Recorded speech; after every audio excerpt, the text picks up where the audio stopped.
Hablamos de personas con alguna afectación mental, psicológica, ¿verdad? Hablamos de narcisistas, hablamos de tímidos, hablamos de deprimidos, pero ¿cuál es la personalidad, digamos, correcta? ¿Hay alguien que esté mentalmente sano? Ese es nuestro foro en la mañana de hoy. Vamos a contar con la psicóloga Rosalín Herrera Martínez en Bogotá. Rosalín, muy buenos días, gracias por acompañarnos. Muy buenos días, doctor Miguel. Gracias por la invitación y a mi colega. Y en Montreal con la también psicóloga Luis Araque. Luis, gracias por acompañarnos de nuevo en el programa. Buenos días, César, Rosalinda. Un placer compartir con ustedes y sobre todo este tema tan controversial a veces. ¿Existe una personalidad correcta, Rosalín? Partimos de que la personalidad es algo que, digamos, distingue a cada humano, ¿no? Entonces, no existe un modo único de ser, para empezar por allí, ¿no? Ujú. Todos vamos a tener como un conjunto de características que nos diferencian de otros y que además hacen que estas conductas y emociones y formas de pensar sean estables a lo largo del tiempo, pero definitivamente no hay un solo modo de ser, ¿no? Imagínate qué aburrido. Sobre todo no tendrían trabajo. Para empezar. Luis, me gustaría tu opinión, por favor. Sí, concuerdo totalmente con Rosalinda. No hay una personalidad correcta, así como tampoco hay falta de personalidad, lo cual es un error que cometemos muchísimo en el lenguaje cuando a veces confundimos. Por ejemplo, una persona que tiene una personalidad más introvertida, decimos, ay, no, él no tiene casi personalidad. Una persona que es más extrovertida, decimos, oh, mira, tiene muchísima personalidad. No hay algo como tal, pero todos somos únicos y la personalidad además es, para mí, en una definición bastante concreta, es una persona haciendo, ¿no? Es una persona accionando. Entonces, todos somos completamente diferentes y vamos a cambiar a lo largo del tiempo. ¿Qué nos hace buenos o útiles para no darle esa connotación maniquea de buenos y malos? Porque decías, por ejemplo, Liu, todos somos personas haciendo y en nuestro quehacer nos definimos. ¿Es así? Totalmente. Pues en la medida en que nuestra personalidad esté de alguna manera adaptada al sistema o a la cultura en donde nosotros nos desarrollamos y pongamos al servicio todos esos rasgos de personalidad y no, y con este tema de ser nosotros mismos, no estemos dañando a los otros o a nosotros mismos, pues ahí estamos siendo, digamos, buenas personas. Muy bien, buenas personas.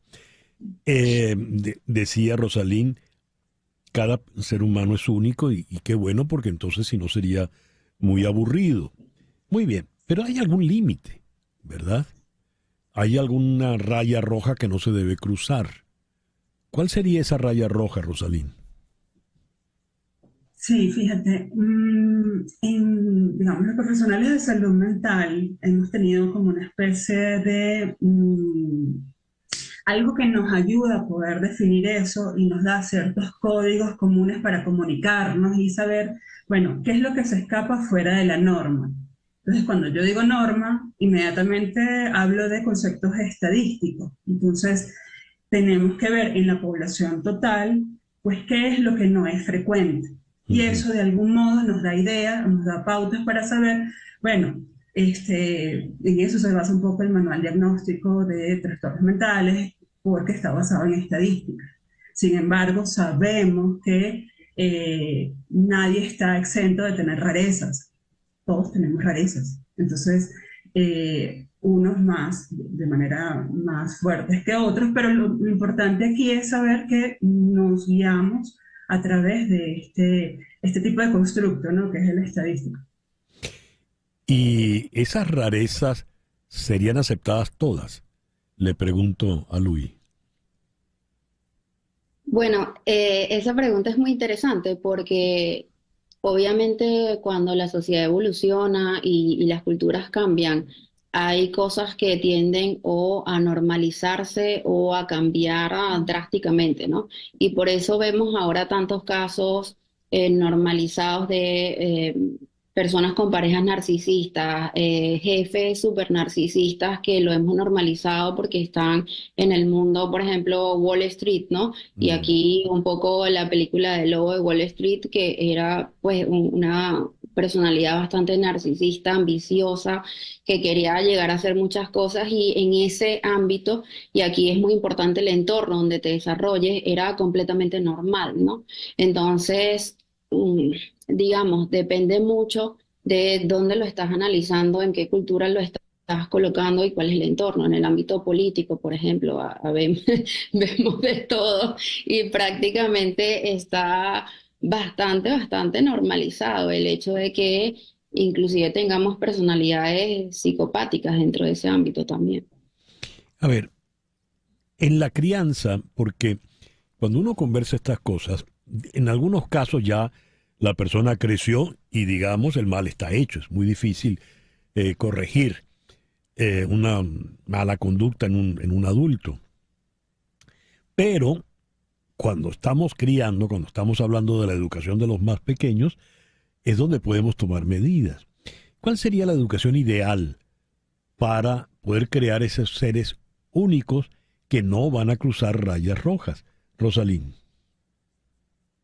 Sí, y además estás hablando de un factor protector fundamental en salud mental. O sea, tener unos padres unos cuidadores sensibles, que realmente pueden mirar las necesidades que tiene cada hijo o hija, que realmente responden de una manera no perfecta, pero por lo menos oportuna y predecible para ese bebé, pues se están sembrando ya las bases de factores de protección de salud a futuro. Apego seguro, ¿no? Estamos Ujú. hablando de eso. ¿Y tú qué opinas sobre esto, Luis? El rol del padre es cada día más fundamental en un sistema, sobre todo de educación, que cada día está más obsoleto porque ya son muchos años de atraso. Entonces, ahí hay un factor relevante también que es el hecho de poder diferenciar la personalidad y la manera de ser de cada uno de los hijos, porque culturalmente hablando, de generación en generación, muchos nos vemos desde el paradigma de que criamos a nuestros hijos todos de la misma manera, ¿no? Ujú. Y aquí hay algo que se hace sobre todo relevante ahorita, el término de ser padres conscientes, ¿no? Que incluye todo este tema de, mira, o sea, ver las diferencias y además poder inclusive cuestionar el sistema educativo, que es digamos, el día a día de los padres, porque el sistema educativo quiere criar personas que están más o menos dentro de una media, de un promedio, y si te sales de ahí eres raro. Si te sales de ahí, Ujú. tienes problemas, tienes cierto trastorno. Entonces el sistema siempre va a tender a que tú estés dentro de una, digamos, de una media que no necesariamente es lo normal. Lo que pasa es que lo hemos normalizado, pero si no, no tendríamos grandes artistas, no tendríamos científicos que se han atrevido a hacer muchas cosas si todos fuéramos dentro de la media. Necesitamos esa gente que se salga también. ¿Y cómo hacemos entonces? Porque cada uno es distinto. Conversaba este fin de semana con una abuela muy orgullosa de sus nietos, que son gemelos, son morochos. No gemelos, pero son, como dicen aquí, jimaguas, pues, ¿no? Eh, y dice, tienen apenas 2 años y son completamente distintos el uno del otro a nivel de personalidades. ¿Cómo criarlos si son tan distintos? Rosalind. Y creo que es muy importante esa mirada bien clara para saber en qué cada uno pues se va destacando o qué es fácil para uno o qué es más difícil para el otro. Ser muy sensible a eso creo que es fundamental porque tal como decía mi colega Luis, no le podemos meter como un molde, ¿no? En eso de la crianza a los niños de manera igual como si fueran salchichas, ¿no? Entonces, Claro. hay que adecuarnos a lo que esos niños ya van presentando. Yo le digo a mis pacientes, mira, no todos somos buenos en todo, pero sí todos somos buenos en algo. Eso Mm. sí lo tenemos generalmente. Muy bien. Para concluir, Luis, hiciste hincapié en el, por ejemplo, en el narciso, en el narcisismo. Y el narcisismo es quizá de las afecciones, una de las más recurrentes hoy por hoy, incluso por razones que ya tú mencionaste. ¿Cómo hago para no criar un hijo narcisista? Wow.